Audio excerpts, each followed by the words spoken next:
Alhamdulillah, nahmaduhu wa nasta'inuhu wa nastaghfiruh wa na'udhu billahi min shururi anfusina wa min sayyiati a'malina. Man yahdihillahu fala mudilla lahu wa man yudlil fala hadiya lahu. Asyhadu an la ilaha illallah wahdahu la syarika lah wa asyhadu anna Muhammad abdur rasulullah sallallahu alaihi wasallam. For those of you who understood what I said, all praises is due to Allah. For those of you who do not understand the translation,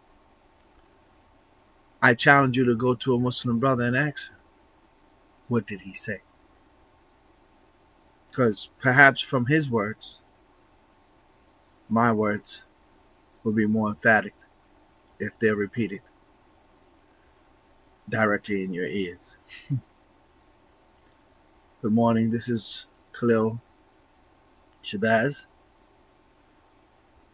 There are many sides to a world in this universe and in every human being. In the Holy Quran, it says, in the heavens and in the earth and in you are signs that you may reflect. So don't take me just as the person being the entertainer. I want you to see me on all sides. And today, I need to express something because I share with you a personal experience. Only a few days ago, I almost died. And it is only by the grace and mercy of my Lord, my God, that I am able to be here and talk to you. Because of knowing that no one has a power on the timeline called life. There are things that are sometimes left unsaid. But there are things on my heart that are heavy and must be lifted so that I may release myself of the burden of the things that trouble me or bother me in the innermost part of my heart. So let me begin by saying, one, whatever I was born, it was not by my own volition. I did not ask to come here. It was by God's permission that I was given life on this earth. Many of you have this profound belief that you are God, be God, right? But none of you can prove to me by any form of mathematics that mama and daddy wasn't included, that there was a scientific or anatomical or reproductive process that brought you into existence. So there were a few combinations of things that entered into your existence and brought you into life. I will not dispute what the book of Psalms says. You're all gods and the children of the Most High. But it also says, but you will die like men. So it says something that is basically telling you that you have a superior or a supreme part of you, but that will end up, no matter how much you try to change it, it will end up in the human part of you. And that human part of you will end your existence. Though your existence may be duplicated through your children in their characteristics and in their personality, they will not be you, but they will have something that will be imparted on them that will remind people of your existence before you left. Let me just say that. I want to make that clear.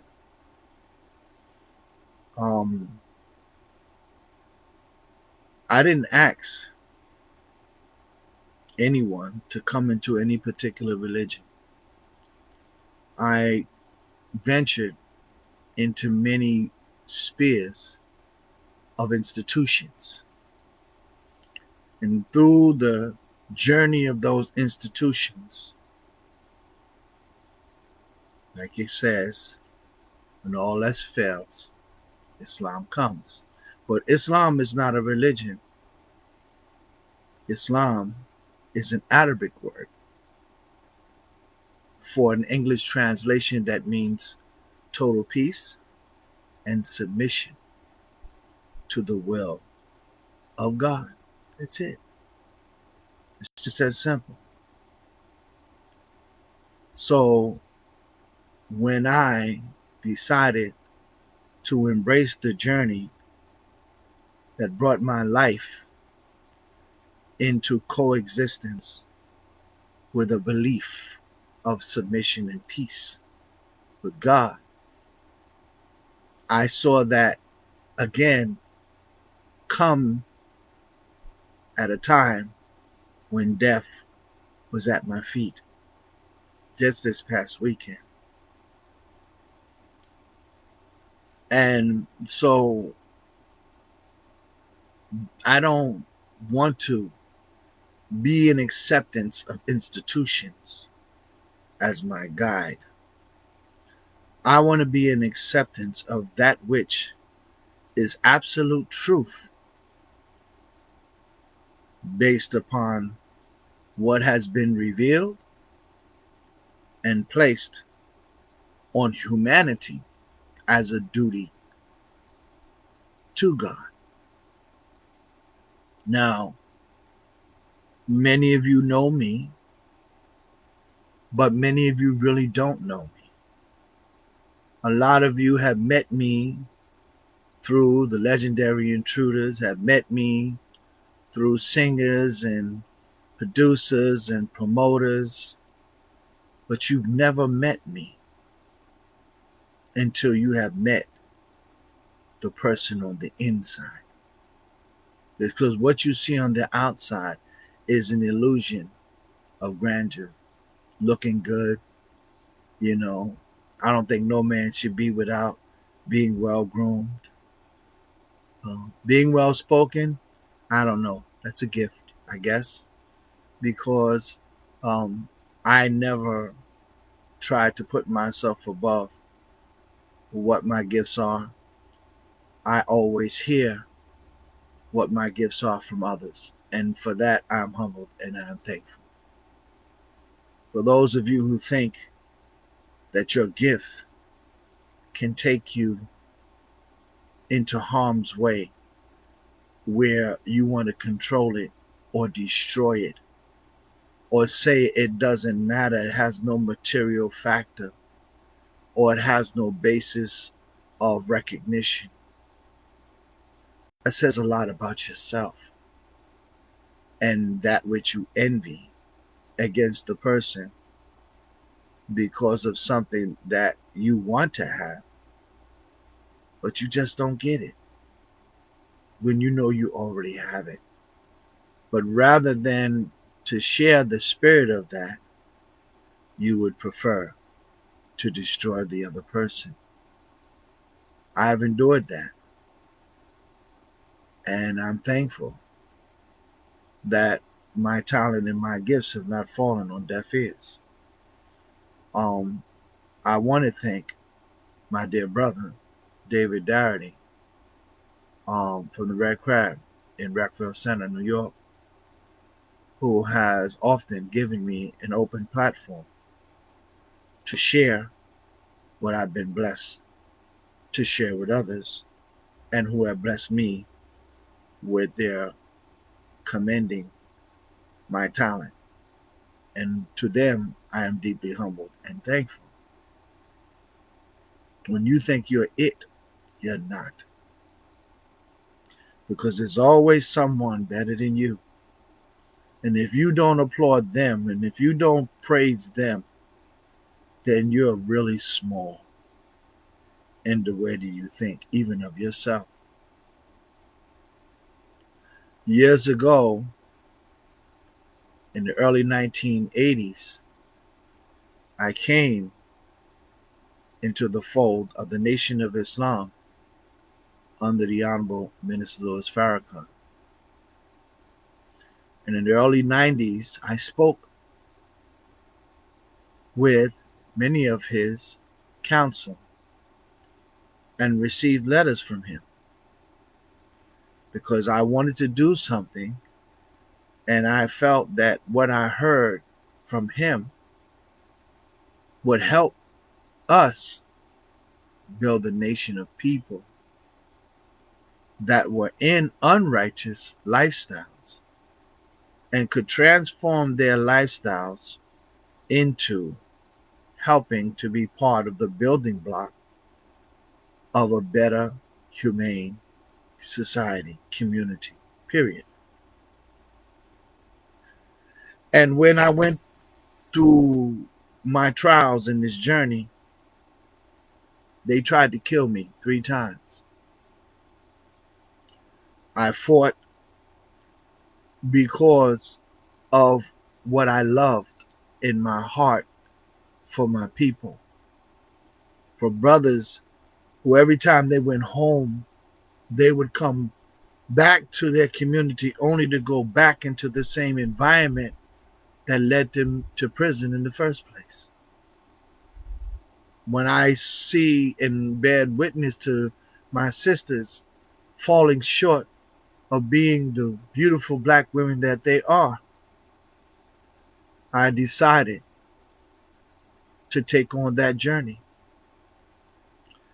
And I adopted in that decision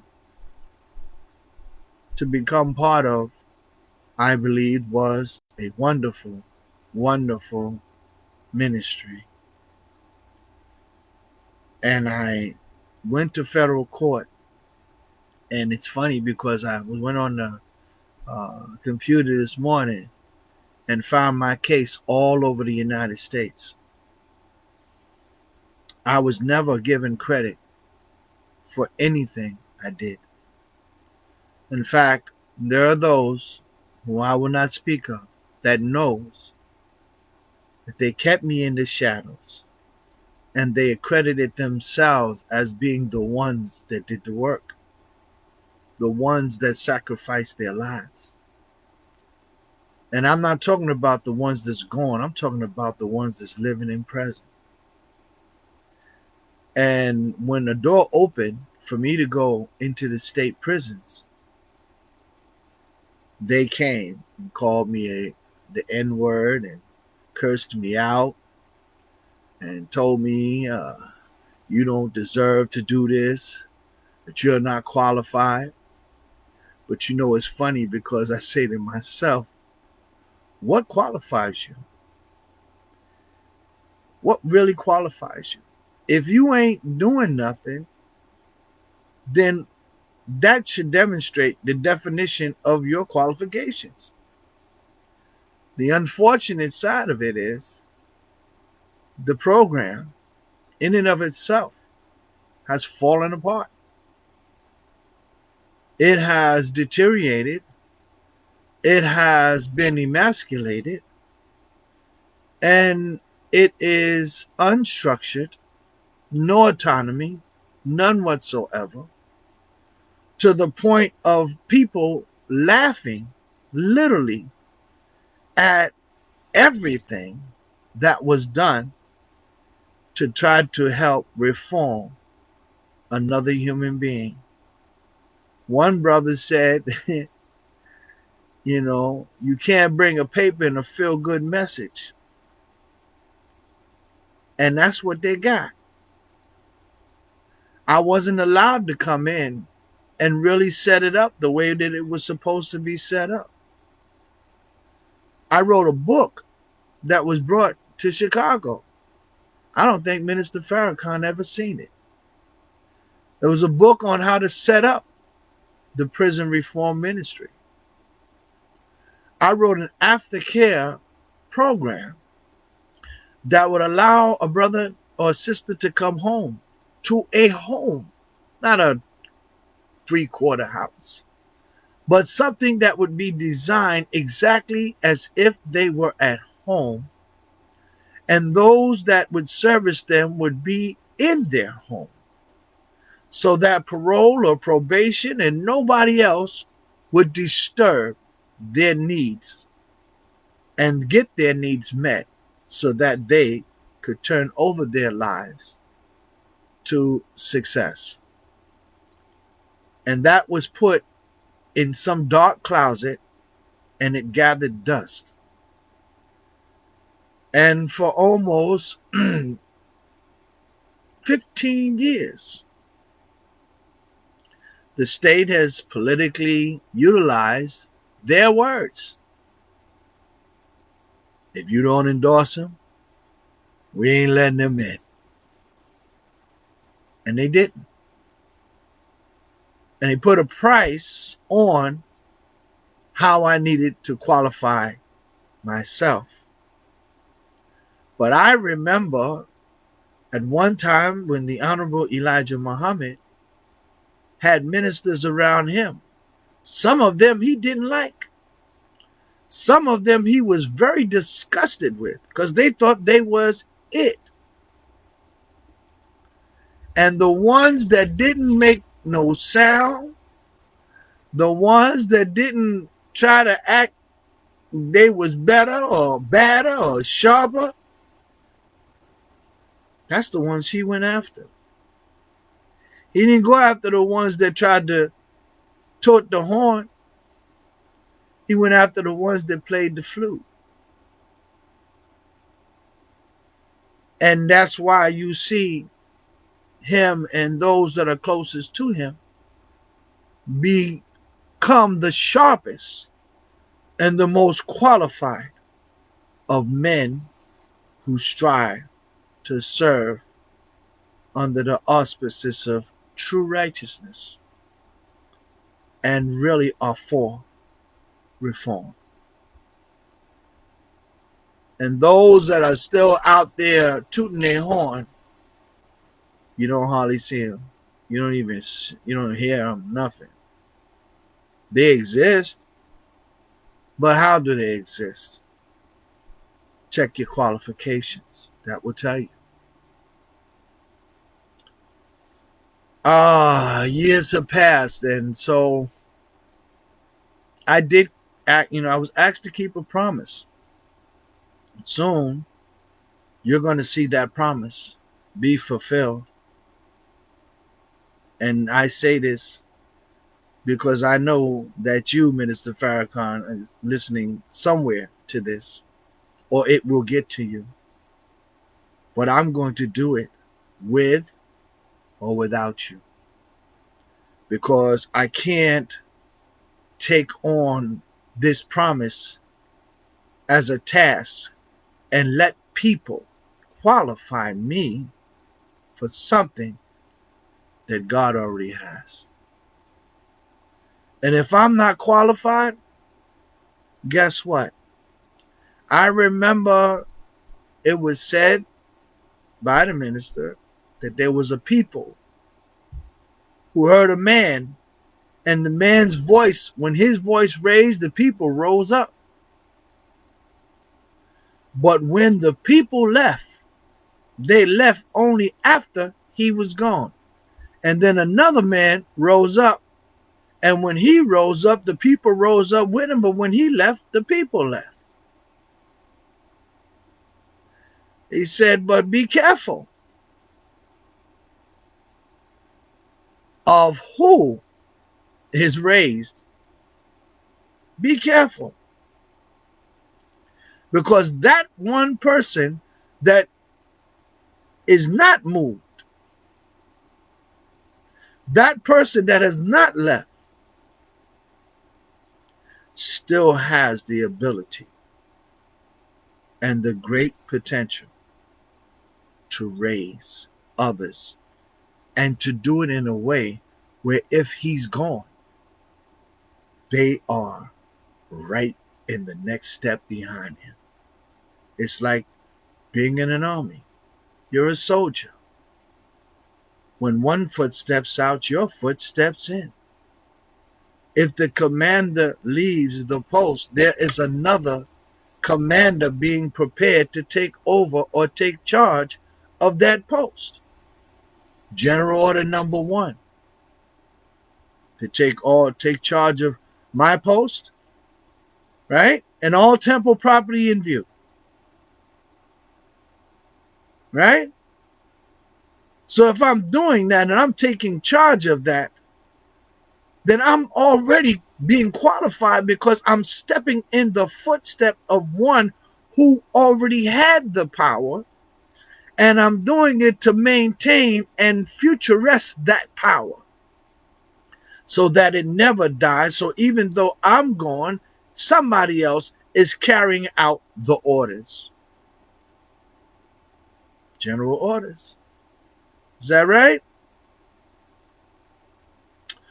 For those of my brothers at the masjid that I love so much, whose leadership I love dearly, his counsel, uh, Brother Imam Talib Abdul Rashid, I love him with all my heart. I would give my life for him if anybody was to hurt him. And the masjid and the brotherhood, the Muslim Mosque Brotherhood, on 13th Street in Harlem, very, very, very loving brothers.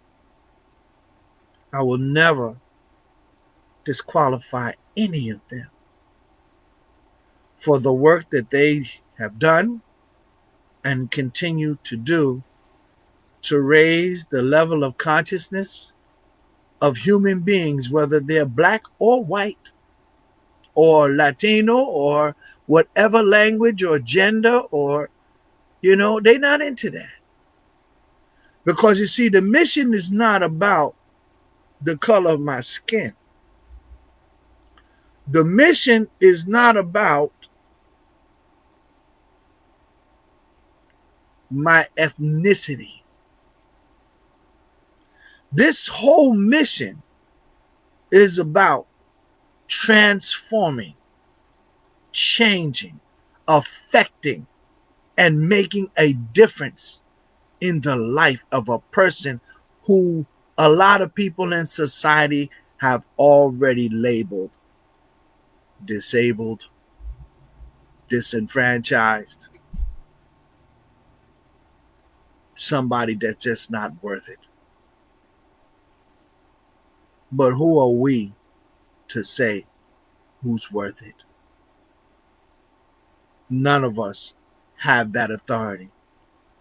If that were the case, then it would have not been written of Jesus when he said all to his apostle, that is, Paul. All have sinned and have fallen short of the glory of God.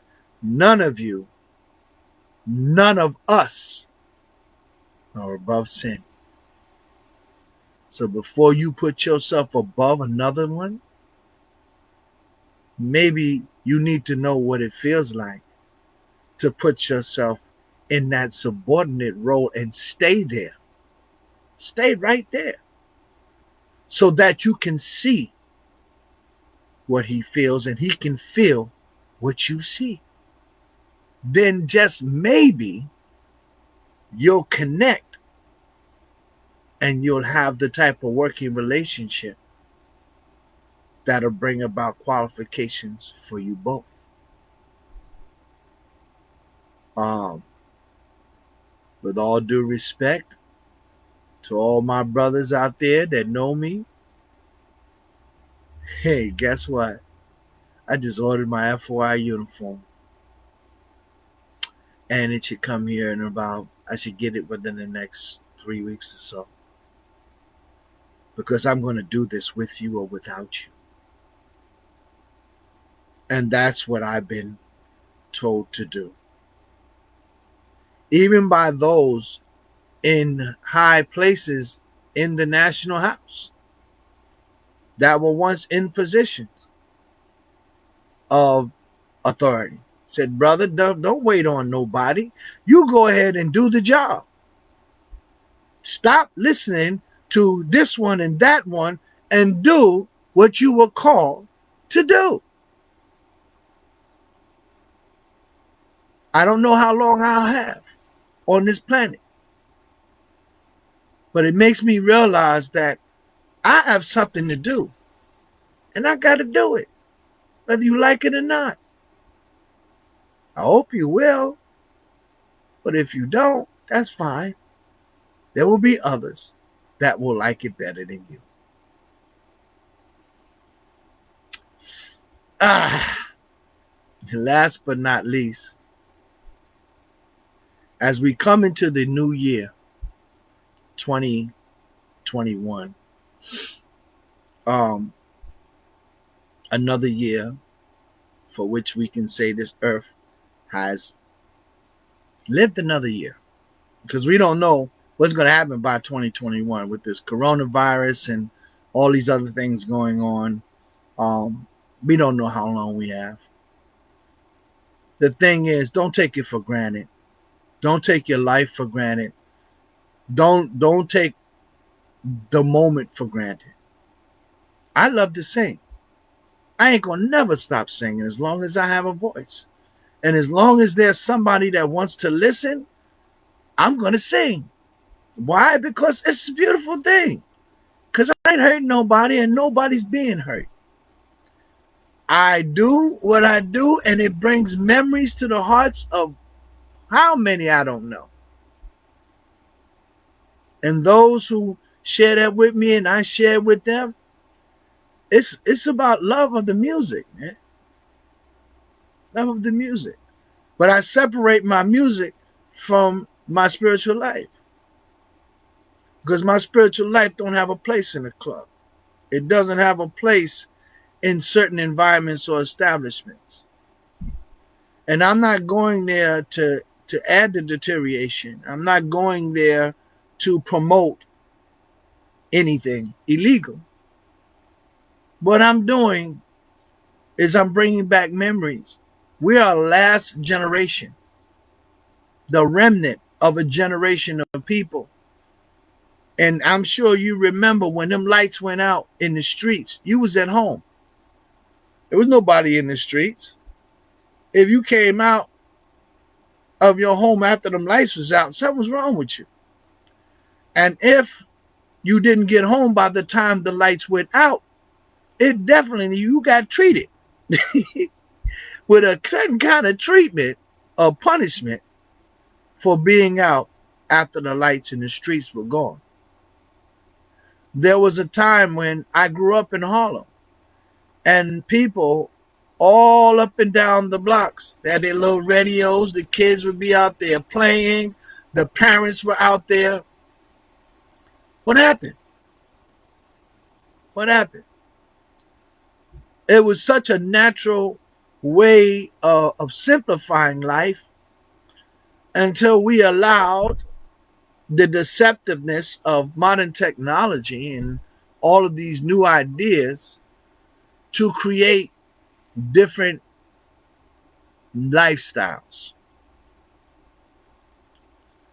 And so the lifestyles created a wobble and it created a defection in the human family. And because it created that defect, I'm going to say this because I myself, I grew up a certain way. I saw members of my family suffering from people who lived a certain way of life. They were murdered, they were raped,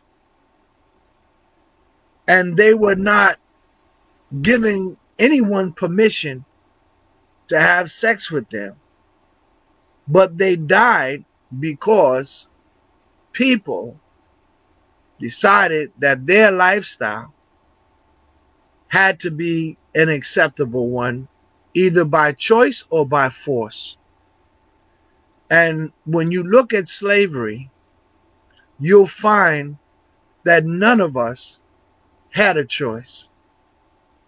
When that person that took you into captivity, whether you was a man or a woman, you was subject to child molestation, you was subject to having sex with another man or sex with another woman. It wasn't a choice, but environmental adaptation and the growth of years that spanned into centuries created a doctrine of acceptance. I'm not here to judge anyone, lest I myself, who sit in the seat of judgment, are pointed to as well. So, whatever it is that you choose to do according to your lifestyle, that's between you and your God. I don't want nothing to do with it because I don't need that kind of fire on my back. I got enough fire I got to deal with. So, to your fire be yours, and to my fire be mine. So, I'm not here to give a message of prejudice or discrimination. I'm here to tell you what the truth is. Because when I grew up, none of that, you've seen none of that in the black community. It wasn't an open, it wasn't public, it wasn't flamboyant, it wasn't fashionable, it wasn't trendy. There were things, that uh, just weren't agreed with by our elders. And so I'm just going to stick with and respect what the elders said and taught. And, and it is what it is. To you be your fire, to me be my fire. I pray that my sins are forgiven, and I'm sure you will pray that your sins be forgiven too. Um, what else can I say? Life is not to be taken lightly, nor should your liberty be taken lightly. The word freedom is, as I heard the minister once teach, he said it comes from a Latin word that means being let go but constrained. So there are restrictions that can potentially castrate any right of you to be free. And when the founding fathers of this country formed the 13th Amendment, they put a clause in the Emancipation that said, except it be for a crime. And if you commit that, then you are a slave. So a lot of us are subject, black men particularly, to law enforcement. We are subject to a lot of abuses in the court system. Um, a lot of us, thousands of us, have died as a result of a cop's bullet. And I'm not saying that law is something that can't be without a society, because without laws, you have no structure. Without laws, you have no proper function. So you have to have laws and you have to have representatives of the law. But when those representatives take the ability of belief and possess that belief to pull a gun on you, and tell you that, and this is after the bullets are fired, that you had something that placed them in the threat of their life. You gave those who you administrated under the law the ability to excuse themselves from the law, so they can easily tell you that I felt I was threatened, so I had to protect myself like this or protect myself like that. And it is what it is. And so long as you are being conscious and trying to fight that, keep fighting. Keep fighting until it comes to a time when civil war takes place. And when it does, don't run, because what you start, you have to finish. Um, what else can I say? This New Year's Eve is going to be a great event for me. I'm looking forward to it. Uh, I can't say anything about it at this time, but when the news comes to me, I will tell you, and I will ask you to come out and support it. Why? Because it's a black man running to support entertainment of black or R&B music, to support the black community, to support the memories of those who came from Motown or from all of the old school. Come out. Don't stay home, because you know you ain't. And I know everybody finds their own comfort zones and their own favorite places, but spread your wings. Go somewhere else, just to give that support, to let everybody know that we're counted, that we're in the number. You know, there's some beautiful brothers out there. Lonzo Dixon, my man Humphrey. Oh, man. If I was to start the names, I couldn't even begin to end. Brothers and sisters sing, play instruments. One project that I'm dealing with, I pray that I can continue to do that if I should live long to see it. There was a brother by the name of Eugene Reese. Back in the 1900s, he came home in World War II, and he couldn't even find a place to rehearse because of the color of his skin. And all of the artists that came to Harlem wasn't allowed to go into certain places, even though they had great names like Louis Armstrong and Count Basie and Miss Fitzgerald, Ella Fitzgerald. All of them didn't have the places because the elements of racism in this country that still exist did not allow them to be accepted in certain places, but they could play at the Cotton Club or some of the high society uh, establishments that were not owned by any person of color. And Eugene decided to take his own home. He had a brownstone on 130th Street off Lenox Avenue. And he turned it into a resort of comfort for those musicians during the Harlem Renaissance.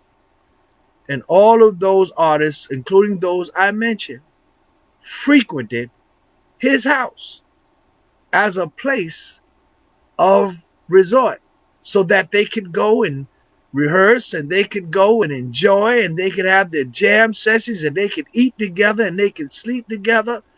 And for over 100 years, this place, which is called the New Amsterdam Musicians Association, still exists.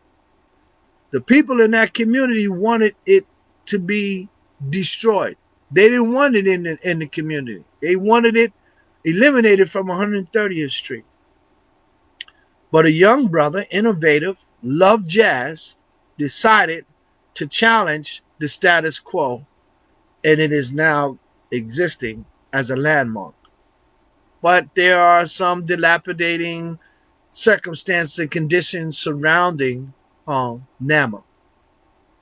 And I wrote to the mayor, de Blasio, and his wife, and I asked them for their support in something that is a part of cultural arts, to give a voice to the future musicians, to give a place or a resort to the future singers and performers, just the way that it was over 100 years ago.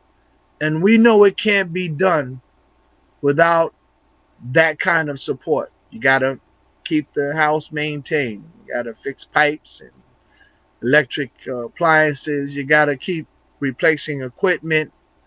So I'm asking all of you who here, if you know of anyone that's donating equipment, take it to NAMA. If you know of anyone that's willing to give an hour or two to some plumbing issues, tell them to go to NAMA. If there's some electrical issues and you're an electrician or you know an electrician that has some time on their hands, please tell them, go to NAMA. We want to do some events there. Me and my dear sister Malika, uh, who has a very beautiful band. I'm sure everybody knows Malika. I'm going to be there. I was there when we did one event, most recent. It was very beautiful, mask required, of course, and all the coronavirus standards. And I was not just a singer, I was also a DJ. A lot of people don't know that that's another side of my history.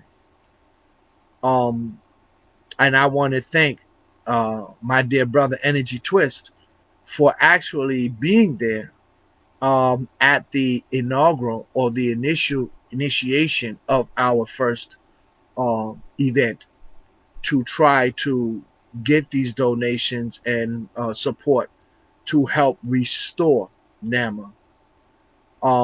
Mr. Mayor, if you're hearing this, and for the First Lady, if you're hearing this, if you haven't gotten your letter, please go to your administrators that pick up your mail and read it, please.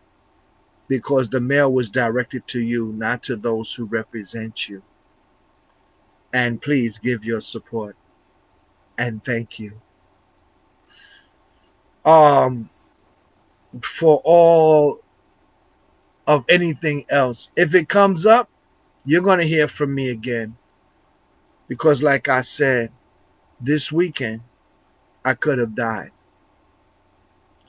And when I woke up and I had all of them EMS people all over me, and I couldn't breathe, I felt death. Last night, I was feeling close to that again. So that's telling me that I can't just take this and forsake it. Everything that I have yet to do before I leave this earth, I'm going to get it started.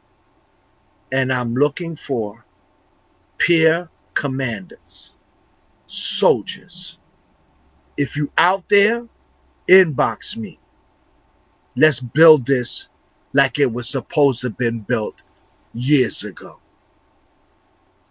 Let us get a petition started with the attention of Mr. Mark Peters, who had the agreement of the New York State Department of Corrections to hire me and come in and set up the program the way that it was supposed to have been set up over 15 years ago.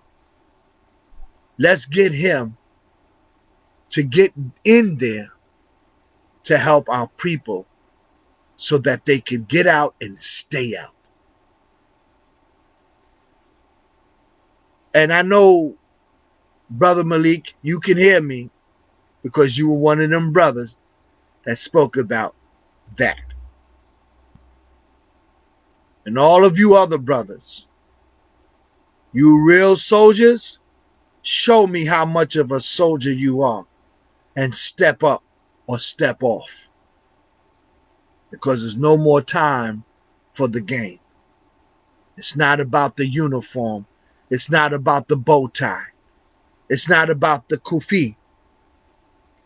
It's about your heart, where your heart is. And if your heart ain't there, leave it alone. Dismiss yourself. Because this is about helping other people. Did I say that right? I didn't say your people. I said other people. Because you don't know who you can help. And we're going to make this thing big and broad. Because it's time. Long overdue. I want to say one last thing before I leave this particular message, because there are other messages coming. This morning I saw an article in a news broadcast about a young brother who was nearly beaten up, if it wasn't for his father, because of an iPhone. And, they kept beating around the bush about, the situation, the circumstances. Well, you know what? I wasn't there, but I'm going to tell you what it was. The reason why she did it, because he was black. The reason why she did it is because of her belief that black people are all thieves. That only black people can do is steal and rob and do all kind of wickedness. That's why she went after him. She didn't go after him because he had a phone that looks like hers. She saw the phone, but she saw him. And so she took him as the basis for her own hatred. Not for the phone, but because of what was taught to her. And so we need to do another job.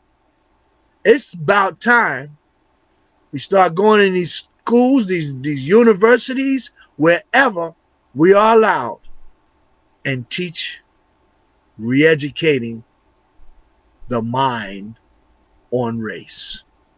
You heard me. Re-educating the mind on race, because that's where it's placed. The picture is placed mentally. So as long as you have that in you mentally, and your heart is not the author, but the mind is the orchestrator of how you function in this world, then whatever picture is placed in your mind as what it is, that is how you react to it. So in order enough to debrief it, you have to re-educate. You got to get that picture out and put in a new picture. So all of us who have this knowledge, all of us that have these graduate degrees, these college degrees, we don't need to go in there and accentuate what everybody else is doing.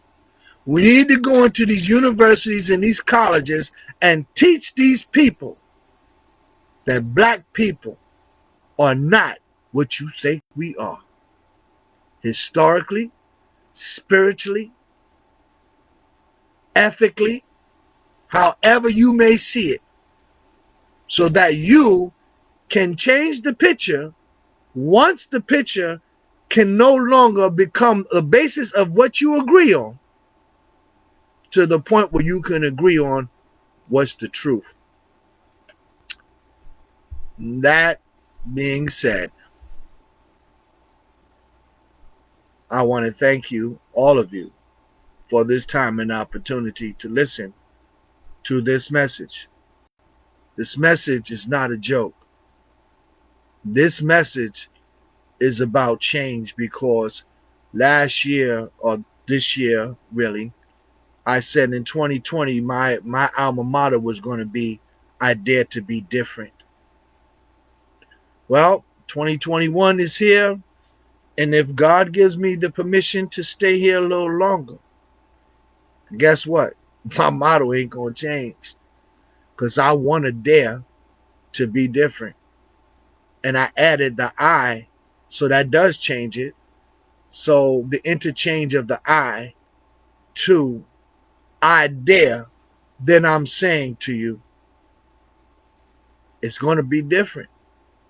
It's got to be different, because nothing else can work from yesterday. Everything has to work so that there's a promise for tomorrow. The Holy Prophet in Islam said that we should live as though we're going to die tomorrow or today, if I'm correct, but prepare as though we're going to live forever. That means preparation is always in force. It is not just being a student, it's being prepared or preparing yourself for qualifications. Is that right? Brother Kwazi Atiba, how you doing? Thank you. And I'm sure that there will be those in a while that'll watch this too. You will hear from me again soon. Until then,